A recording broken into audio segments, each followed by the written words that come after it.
3 pertanyaan yang paling sering ditanyakan orang ke aku karena aku meskipun sudah jadi ibu tetap aktif bekerja. Pertama, orang tuh suka nanya, anak tinggal sama aku atau sama orang tua gitu kan. Jawabannya sama aku. Karena kerjanya di Jogja, jadi ngekos gitu ya di Jogja, jadi sama aku ngekos di Jogja. Yang kedua, kalau aku kerja, anak sama siapa? Jadi, anakku itu sudah terbiasa sekolah dari usia 2,5 bulan. Bahasanya sekolah ya. Jadi, dari usia 2,5 bulan sampai 3 tahun itu, anakku aku masukin ke daycare. Terus, mulai usia 3 tahun, sudah mulai dimasukkan ke kelompok bermain, KB. Dan sekarang sudah TK. Pertanyaan yang ketiga, kenapa memilih mengurus anak sendiri dan tidak dititipkan ke orang tua? Jadi aku tuh tipikal orang tua yang gak mau memasrahkan parenting anak ke orang lain. Karena pertama, biar bonding antara ibu dan anak itu deket. Jadi kalau misalkan kenapa-napa, kita tuh tahu anak deket sama orang tuanya itu lebih mudah untuk diaturnya. Selain itu, anak kan juga butuh kasih sayang orang tuanya, bukan kasih sayang kakek neneknya gitu kan ya. Beda, karena kasih sayang kakek nenek sama orang tua itu berbeda, kayak gitu ya.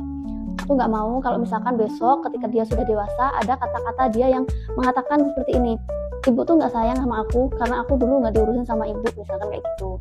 Padahal kita banding pulang kerja keras kayak gitu kan demi anak gitu kan ya, tapi anak tiba-tiba ngomong kayak gitu gimana kan, gimana rasa sakitnya. Terus dan aku nggak bisa ngebayangin sih, itu lebih baik udah aku pegang aja sendiri.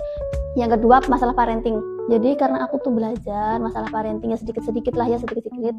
Jadi akhirnya kan tahu. Makanya nggak mau memasrahkan parenting ke orang lain. Karena yang tahu anak kita itu ya kita sendiri, ya maunya kayak gitu. Jangan sampai nih, misalkan kita ngelahirin anak tapi kita seperti orang asing buat anak kita kayak gitu kan. Nggak mau, aku nggak mau kayak gitu. Makanya ya udahlah, walaupun secapek-capeknya, capek fisik, capek pikiran, emosinya juga harus kita atur juga kan. Ya udah nggak apa-apa, karena itu konsekuensinya sebagai ibu yang bekerja itu seperti itu. Kalau di kota-kota besar sudah banyak daycare, jadi di mana-mana sudah ada daycare, sudah banyak menjamur daycare. Jadi kita tinggal pilih aja daycare mana yang itu sekiranya sesuai sama kita, parenting kita.